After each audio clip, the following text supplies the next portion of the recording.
You are 34 years old when you take the bench for the first time. You have spent 11 years getting here. 4 in undergrad, 3 in law school, 2 clerking for a federal appellate judge who taught you that the law is not a shield, but a scalpel. The confirmation is smooth. You are photographed shaking hands. Your mother cries. You wear the robe for the first time, and it is heavier than you expected, and you decide that is fitting. Then a man named Caruso loses emotion in your courtroom. His attorney, a silver-haired woman named Delacroix who moves through a room like she owns the deed to it, files the motion properly and argues it competently, and you rule against her on the merits. 3 weeks later, you come home to find a man sitting in your living room. He is not threatening. He does not have a weapon visible. He is perhaps 60 years old, well-dressed, with the specific kind of stillness. He tells you that what Caruso actually wanted was not to win the motion. What Caruso wanted was to see how you ruled when the law was clear and there was no room for discretion.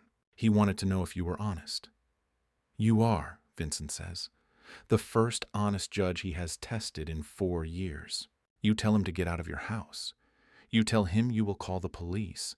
You tell him that whatever he is about to offer you, the answer is no. He nods as if this is the correct response, as if you have passed a second test. Then he sets a folder on your coffee table and tells you to read it before you decide anything. He leaves. You do not call the police. You tell yourself it is because you have nothing to report yet. No crime committed in your presence, no explicit offer made. He introduces himself only by first name, Vincent, and he tells you that the man you ruled against is not upset. You are, Vincent says, the first honest judge he has tested in 4 years. You tell him to get out of your house. You tell him you will call the police. Then, he sets a folder on your coffee table and tells you to read it before you decide anything. He leaves. You tell yourself it is because you have nothing to report yet. No crime committed in your presence. No explicit offer made. You tell yourself this for approximately 40 minutes. You tell yourself this for approximately 40 minutes while the folder sits on your table. Then you open it. Inside is documentation of a conversation between a federal judge in your district and a man currently under sealed indictment. The documentation is specific. It is credible. You now know something that will either protect you or destroy you. And the only people who can determine which outcome occurs are the people who put it in your hands. You do not sleep that night. By morning, you understand the geometry of what has happened to you. You have been recruited not through coercion, but through information. The folder is not a bribe. It is a key, and it fits a lock you did not know existed until tonight. And now that you know the lock is there, you cannot unknow it. You do not sleep that night. By morning, you understand the geometry of what has happened to you. You have been recruited not through coercion, but through information. You call Delacroix. She answers on the second ring at 6 in the morning, as if she has been expecting you. She explains the arrangement with the directness of someone describing a business model she has refined over years. There are 7 judges across 3 jurisdictions. You would handle federal civil proceedings. You say yes. You will spend the rest of your life deciding whether you had a real choice. The phone is not a bribe. It is a key, and it fits a lock you did not know existed until tonight. And now that you know the lock is there, you cannot unknow it. But by year 5, you have a system. You have a phone, not your personal phone, that receives calls at specific hours. The calls are short. They use language that would mean nothing to anyone outside the context. The first ruling they ask for comes 8 months later. It is, as promised, entirely defensible, a civil forfeiture case involving commercial property. You write an 18-page opinion that 2 law review articles will later cite approvingly. It is not a comfortable system, but it is functional. And functionality has become a value you prioritize over comfort, because comfort stopped being available to you somewhere around year 2. Once in the early years, you are taken to a dinner in a private room above a restaurant in the financial district. At the end of the evening, a man whose name you do not learn says only, "You are doing well." You drive home and sit in your car in the garage for 40 minutes before you go inside. By morning, you understand the geometry of what has happened to you. You have been recruited not through coercion, but through information.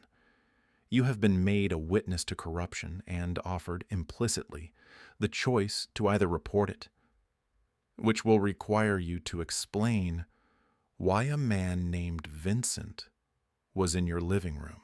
Reporting it will invite scrutiny of your career, your finances, your every ruling, or you can become part of a system that has apparently been operating in the courthouse where you work for longer than you have been a judge. The folder is not a bribe.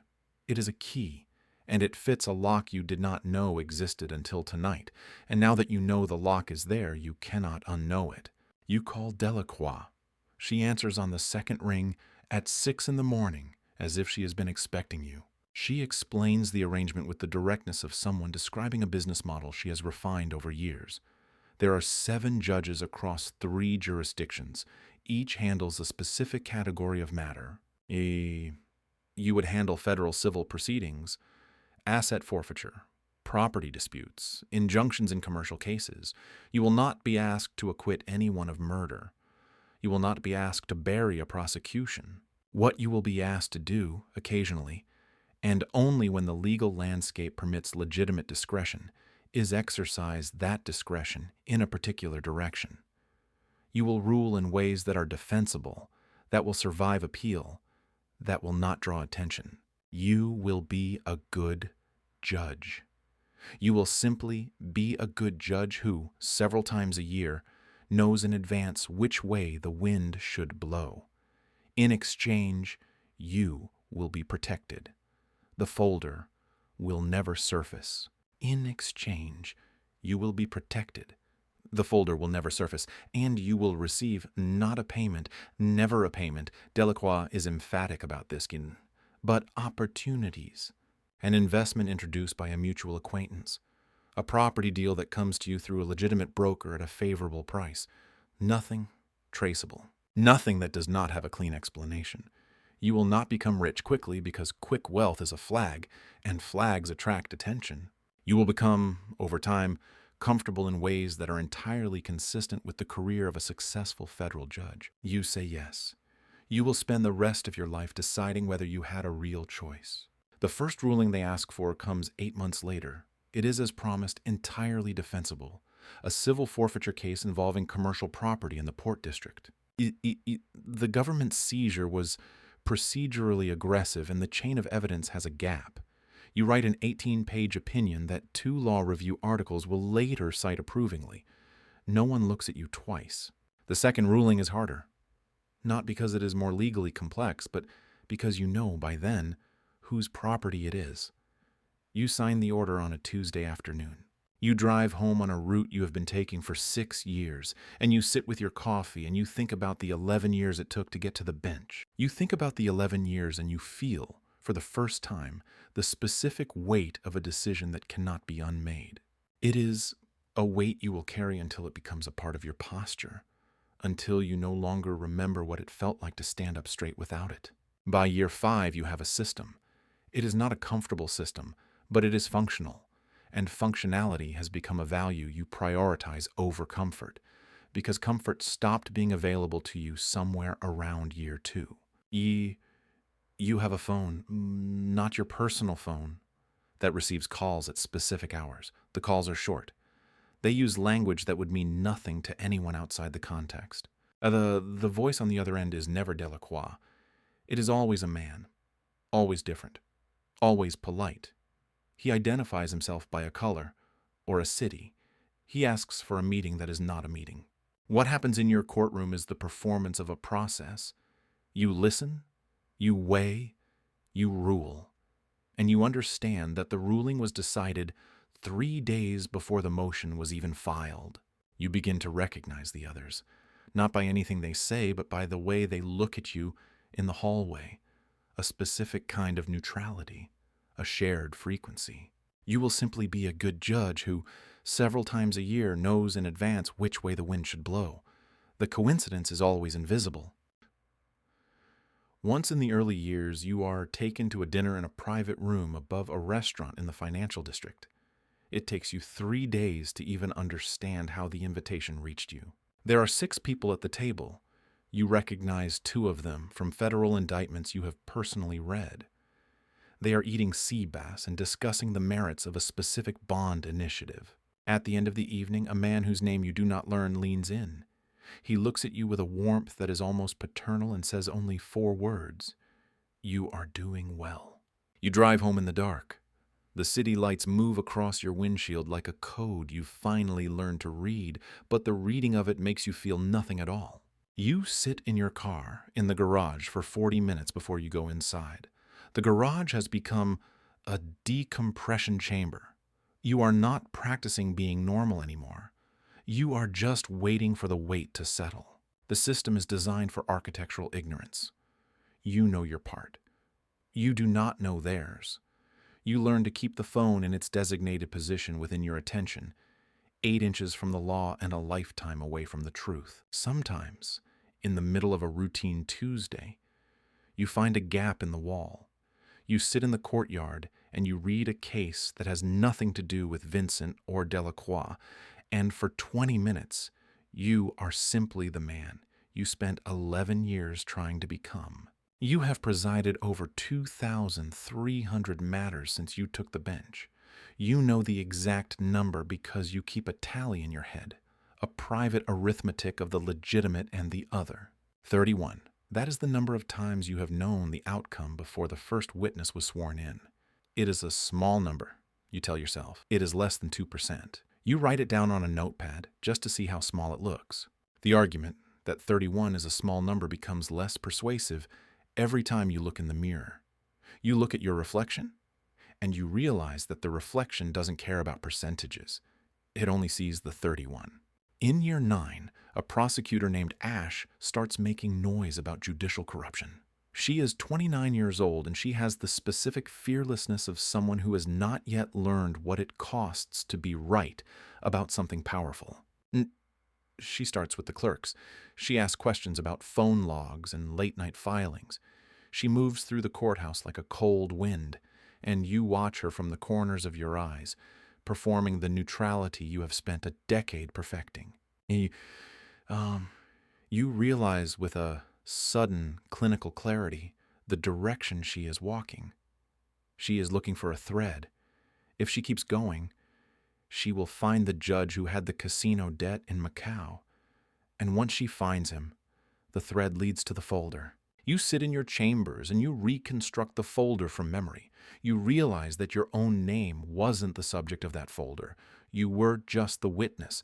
But in this system, the witness is eventually the evidence. You watch her exit the building, her arms full of files, her chin tilted at the exact angle of someone who believes the law is a shield. You remember that angle. You remember when your own robe felt light because you believed the same thing. Delacroix calls you on a Wednesday, not the other phone, your real phone. She says she is following up on a matter from last quarter. You talk for 6 minutes about nothing. At the end of the call, she says, almost as an aside, that the Ash situation is being managed. You ask what that means. She says it means you should continue your work without distraction. You hang up and you sit at your desk and you think about a 29-year-old prosecutor and what being managed means in the vocabulary of the people who use it. Ash is not arrested. She is not threatened as far as you can determine. What happens is quieter than that. Her lead witness develops an inconsistency in his story. Her supervisor redirects her unit toward a different investigation. A filing she was relying on gets lost in a clerical process for 11 weeks. She does not give up, but she slows down. And by the time she has the momentum again, her primary target has retired. The judge who handled the Macau situation, whose name was in that original folder, has retired due to health reasons and moved to a non-extradition friendly country. Well, now, the jurisdictional case she was building collapses because half of it was attached to him. The thread she was holding has no end. You watch all of this from a distance and you feel something you do not have a clean name for. It is not relief. Relief would require you to believe you were safe, and safety stopped being a concept that applied to you around year 3. It is something more like the recognition that the system you are part of is much older and much more capable than you are, and that your participation in it is less a decision you make daily than a condition you inhabit continuously. the way you inhabit your own body, not by choosing to, but because the alternative is a kind of death you are not prepared for. The phone calls do not stop. There are mornings when you receive a call and it used language that would mean nothing to anyone outside the context. You hang up and you continue your work. There are mornings when you stand in your chambers before the day begins and you think about the person you were at 34. You think about what you believed about the law and about your own capacity for integrity. You think about how it took 11 years getting here. You think about your mother crying at your swearing in. You do this not because it is useful, but because you have found, over 11 years, that the habit of remembering who you were is the only thing that keeps you from fully becoming who you are. The distance between those two people is the only moral space you have left, and you maintain it the way a man maintains a small fire in a large darkness, carefully, with attention, knowing that the wind could take it at any moment. Today there is a case on your docket. The plaintiff is a logistics company. The defendant is a federal agency pursuing a civil forfeiture claim against $18 million in commercial assets. The government's case is aggressive but not airtight. There is a standing question that has genuine legal merit and that you could, in honest conscience, rule on either way. The law, as is frequently true at the federal level, is not a clear line, but a contested space. The phone rang last Tuesday. You uncap your pen. You walk into the courtroom. The bailiff calls the room to order. Everyone rises. Oh, you take your seat, and you look out at the attorneys and the gallery and the machinery of the law, and you feel the robe on your shoulders, and you call the first case. You already know how it ends. You have known since Tuesday. By year 11, you have spent so much time on both sides of the glass that you have genuinely begun to forget which one is watching and which one is being played. There is a moment in the middle of the hearing where you feel something almost like peace. This is the most frightening thing that has happened to you in a decade. The horror is not that the performance is difficult or that the weight is too heavy to carry. The horror is that it has become easy. The attorney for the logistics company rises. She is prepared, she is brilliant, and she believes she is speaking to a man who is listening to her for the first time. You uncap your pen. You lean forward. You look at her with the attentive, impartial expression you have perfected over 11 years. 2 floors up, in a locked drawer in an empty office, a phone that is not yours sits in the dark. It is not ringing. It doesn't need to ring. The call was received last Tuesday. The outcome is already determined. The performance of uncertainty is just that, a performance.